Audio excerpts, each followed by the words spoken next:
The US government told the American people that the Vietnam War was necessary to stop communism from spreading in Asia. But behind the scenes, things were much more complicated and much darker. Many details were hidden from the public, some so shocking that they're hard to stomach. To understand why the US got involved in Vietnam, we have to go back to the Cold War. After World War II ended in 1945, the world was divided into two sides. On one side was the United States and its allies, who promoted democracy and capitalism. On the other side was the Soviet Union and its communist allies, who wanted to spread their influence around the world. This led to decades of tension, spying, and indirect wars between the two superpowers. In the 1950s, US leaders feared that if one country became communist, nearby nations would also fall to communism, like a chain reaction. This idea was called the domino theory. They believed that if Vietnam became fully communist, then Laos, Cambodia, Thailand, and other Asian nations would likely follow, making the region a stronghold for communism. The US saw this as a direct threat to its power and influence, so stopping communism in Vietnam became a top priority. Vietnam had been a French colony for nearly 70 years, but many Vietnamese people wanted independence. In the early 1950s, a communist leader named Ho Chi Minh led a revolution against French rule.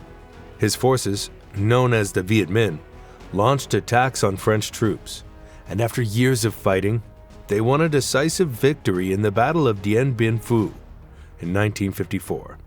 This forced the French to leave Vietnam. After this, world leaders met at the Geneva Conference in 1954 to decide what to do with Vietnam. The country was split into two parts along the 17th parallel: North Vietnam, controlled by Ho Chi Minh and the Communists, and South Vietnam, backed by the US and led by Ngo Dinh Diem. The agreement stated that elections would be held in 1956 to reunify the country, but Diem, with American support, canceled the elections because he knew Ho Chi Minh would win. Diem was deeply unpopular among the Vietnamese people. He was corrupt, ignored the needs of his citizens, and persecuted Buddhists, even though most Vietnamese were Buddhist. His government was brutal, imprisoning and killing political opponents. Many in South Vietnam turned against him, and in response, communist rebels in the South, known as the Viet Cong, started attacking his government. Despite his unpopularity, the US continued to support Diem because they saw him as the only alternative to communism. Between 1955 and 1963, the US sent billions of dollars in aid and thousands of military advisors to help him stay in power. But his government was falling apart, and by 1963, even US officials knew he was a liability. That year, with the secret approval of the CIA, South Vietnamese generals staged a coup, overthrowing and assassinating Diem. After Diem's death, South Vietnam became even more unstable. The US was now fully responsible for keeping South Vietnam from collapsing. But the American people still weren't eager to send troops. The government needed a way to convince the public that war was necessary. That opportunity came in 1964, with what became known as the Gulf of Tonkin incident. On August 2, 1964, the USS Maddox, an American destroyer, was in the Gulf of Tonkin off the coast of North Vietnam. According to the US government, North Vietnamese patrol boats fired torpedoes at the ship, and the Maddox fired back. 2 days later, the US claimed that a second attack happened against another US ship, the USS Turner Joy. In response, President Lyndon B. Johnson asked Congress to pass the Gulf of Tonkin Resolution, which gave him the power to send US troops to Vietnam without declaring war. Congress overwhelmingly approved it on August 7, 1964, and just like that, the US was officially in the war. But there was a problem. The second attack never happened. Years later, declassified documents and reports revealed that there was no evidence of a second attack on August 4th. In fact, even the first attack may have been exaggerated or misunderstood. The US government used false or misleading information to justify going to war. They manipulated the facts to convince Americans that North Vietnam was a serious threat, even though Vietnam had no real ability to attack the U.S. This was just the beginning of the lies and cover-ups that would define America's involvement in Vietnam. When the U.S. entered the war, its leaders were confident that American technology and military superiority would lead to a quick and decisive victory. The U.S. had jet bombers, tanks, helicopters, and high-powered rifles, while the North Vietnamese and the Viet Cong had fewer resources and outdated weapons. American generals assumed that firepower alone would crush the enemy. But from the very beginning, the U.S. completely misunderstood the nature of the war. Unlike World War II, where armies fought each other in open battles, Vietnam was a guerrilla war. The Viet Cong didn't fight like a traditional army. They were masters of hit-and-run attacks, ambushes, and sabotage. They avoided direct confrontations with American forces, instead relying on small mobile units that struck quickly and disappeared. One of their greatest advantages was their underground tunnel system. The Viet Cong built thousands of miles of tunnels throughout South Vietnam, allowing them to move supplies, store weapons, and even live underground. These tunnels made it almost impossible for the U.S. to completely destroy them. No matter how many bombs the U.S. dropped, the Viet Cong could always regroup and strike again. The jungle terrain also gave the Vietnamese an upper hand. They knew the land better than the Americans, and they used the thick forest to their advantage. The U.S. sent in troops who had no experience in jungle warfare, while the Viet Cong used their environment as a weapon. They set booby traps like shrapnel bamboo spikes called punji sticks, which caused horrific injuries to American soldiers. They planted landmines that could blow off limbs. And they ambushed U.S. patrols, striking suddenly and vanishing into the jungle before reinforcements could arrive. While the U.S. government kept telling the people that the war was going well, behind the scenes, officials knew the truth. Internal reports painted a much darker picture. The war was not progressing as planned, and American leaders started to doubt that victory was even possible. The biggest proof of this came in 1971, when a former military analyst named Daniel Ellsberg leaked a secret government study called the Pentagon Papers. These documents exposed decades of lies. They revealed that U.S. leaders knew as early as 1965 that the war could not be won. Yet they continued sending troops, spending money, and sacrificing American lives. One major mistake in the U.S. strategy was relying on a body count system. Since it was difficult to measure progress in a guerrilla war, the U.S. military used the number of enemy deaths as proof of success. The idea was simple. If enough Viet Cong and North Vietnamese soldiers were killed, the enemy would eventually give up. But this approach was a failure. The North Vietnamese army and the Viet Cong never stopped fighting, no matter how many casualties they suffered. Unlike the U.S., which depended on public support to continue the war, North Vietnam was committed to victory at any cost. The U.S. also launched massive bombing campaigns, hoping to destroy enemy supply lines and force North Vietnam to surrender. The most infamous of these was Operation Rolling Thunder, which lasted from 1965 to 1968. Over 643,000 tons of bombs were dropped on North Vietnam. But instead of breaking the enemy's will, it made them more determined to fight. Another major problem was the South Vietnamese government. The U.S. was fighting to defend South Vietnam, but the government there was weak, corrupt, and unpopular. Many South Vietnamese did not even support the U.S.-backed regime, and some actively helped the Viet Cong. This meant that the U.S. was not just fighting a foreign army, it was fighting a civil war where many civilians were on the enemy's side. The war was filled with brutality, civilian deaths, and horrifying war crimes. The U.S. military, frustrated by an enemy that was difficult to find and nearly impossible to defeat, resorted to extreme tactics. Many of these actions were later exposed as war crimes, while the government worked hard to hide the truth from the public. One of the most infamous weapons used in the war was napalm. Napalm was a jelly-like substance that stuck to human skin and burned at extreme temperatures.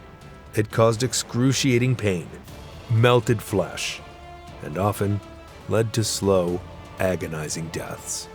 The U.S. dropped hundreds of thousands of tons of napalm on Vietnam, targeting enemy troops, but also hitting civilians. The most haunting image of the war came in 1972 when a photograph showed a naked 9-year-old girl, Kim Phuc, running from her village after a napalm attack, her body covered in burns. The photo shocked the world and became a symbol of the war's brutality. Another devastating weapon was Agent Orange, a chemical herbicide used to destroy Vietnam's dense jungles where the Viet Cong hid. The U.S. military sprayed over 20 million gallons of Agent Orange on Vietnamese forests, farmland, and even villages. It poisoned water supplies, destroyed crops, and led to mass starvation. But the most horrifying consequence was its effect on human health. Agent Orange contained dioxin, one of the most toxic chemicals known to science. It caused cancer, severe birth defects, neurological disorders, and other deadly illnesses. Babies in Vietnam were born with missing limbs, deformed skulls, and brain damage. Even American soldiers who handled the chemical suffered from rare diseases and had children with birth defects. Despite knowing the dangers, the U.S. government denied for years that Agent Orange was responsible for these health problems. It wasn't until decades later that the U.S. admitted the damage and began compensating some victims. But the worst atrocity of the war was the My Lai massacre. On March 16, 1968, a group of American soldiers entered the small village of My Lai in South Vietnam. Frustrated by their inability to find Viet Cong fighters, they took out their anger on innocent civilians. Over 500 unarmed men, women, and children were brutally murdered. Women were raped and then shot. Babies were bayoneted. Old men were executed. Entire families were forced into ditches and gunned down. Soldiers burned homes and laughed as they slaughtered entire households. The massacre lasted for hours, and not a single shot was fired back at the American troops because there was no enemy. At first, the U.S. government covered up the massacre. Military officials claimed that only a few civilians had been killed in crossfire. But in 1969, an American soldier named Ronald Ridenour, who had heard about the massacre, wrote letters to top government officials demanding an investigation. Eventually, a journalist named Seymour Hersh uncovered the full truth, and when horrifying photos from My Lai were published, the American public was outraged. The only soldier convicted for the massacre was Lieutenant William Calley, who was sentenced to life in prison for ordering the killings. But after just 3 years under house arrest, he was pardoned by President Richard Nixon. None of the other soldiers involved ever faced punishment. The U.S. government also manipulated the media to control public opinion. In the early years, news reports painted a positive picture of the war, making it seem like the U.S. was winning. But as journalists began uncovering the truth, the government struggled to keep control. For the first time in history, the Vietnam War was a television war. Americans could watch uncensored footage of bombings, burning villages, and wounded or dead soldiers every night on their TVs. As reporters filmed crying Vietnamese children, massacred civilians, and body bags of American troops, support for the war collapsed. The government tried to silence critical journalists, but it was too late. By the late 1960s, most Americans had turned against the war, and they realized they had been lied to for years. The truth had finally come out, and the U.S. government could no longer hide its failures. As the death toll climbed, the protests began. At first, anti-war demonstrations were small and scattered, led mostly by college students and activists. But by 1968, the protests had grown into a nationwide movement. One of the earliest and most significant protests was in 1967, when 100,000 people marched on the Pentagon in Washington, D.C. Protesters carried signs, chanted slogans, and even faced off against military police. Some burned their draft cards in defiance, refusing to be sent to Vietnam. Others held sit-ins, blocked roads, and organized teach-ins at universities, where professors and students openly criticized the government's handling of the war. One of the biggest turning points came in 1968 after the Tet Offensive, a massive surprise attack by North Vietnamese forces on over 100 cities and military bases in South Vietnam. The attack shocked the American public because they had been told the enemy was weakening. Suddenly, it was clear that the U.S. was not winning at all. Public support for the war collapsed almost overnight. Even Walter Cronkite, one of the most trusted news anchors in America, told viewers after the Tet Offensive that the war was unwinnable. By 1970, the protests had reached their most violent and tragic moment. On May 4, 1970, at Kent State University in Ohio, students gathered to protest the expansion of the war into Cambodia. The Ohio National Guard was sent in to control the demonstration. Without warning, the soldiers opened fire, killing 4 unarmed students and injuring 9 others. The Kent State Massacre shocked the country. Americans saw photographs of students lying dead on the ground, and outrage spread even further. Just 10 days later, police fired on student protesters at Jackson State University in Mississippi, killing 2 more. At the same time, resistance to the war grew within the military itself. Many American soldiers started to question their own involvement. Some refused to follow orders, while others deserted or even turned on their officers. Soldiers openly spoke out against the war, and in some cases, whole units refused to go into battle. By 1971, Vietnam Veterans Against the War, a group of former soldiers who had fought in Vietnam, held a massive protest in Washington, D.C. Many of them threw their medals onto the steps of the Capitol building, rejecting the honors they had received for fighting in what they now believed was an unjust war. Some veterans even testified before Congress, describing the war crimes they had witnessed. The U.S. government had completely lost control of the narrative. No matter how much they tried to spin the war as necessary, the public no longer believed them. People saw their friends, brothers, and sons dying in a war that made no sense. They had been lied to, and they were done being silent. By 1973, President Richard Nixon, who had promised to bring peace with honor, realized that honor was no longer an option.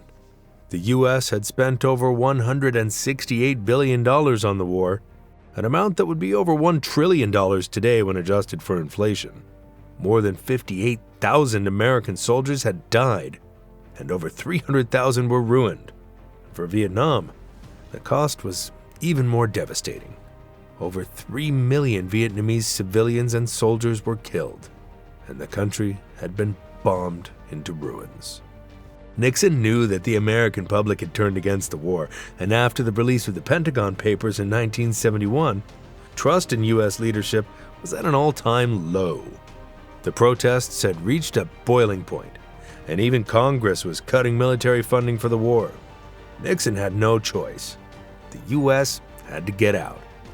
On January 27, 1973, the Paris Peace Accords were signed, officially ending direct U.S. involvement in Vietnam. The agreement stated that the U.S. would withdraw its remaining troops, and in exchange, North Vietnam would agree to a ceasefire. Nixon called it peace with honor, but in reality, it was a desperate attempt to save face. The U.S. pulled its troops out, but the war was not really over.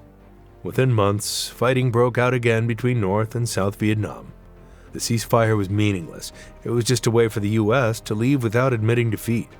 By 1975, North Vietnam was ready to end the war once and for all.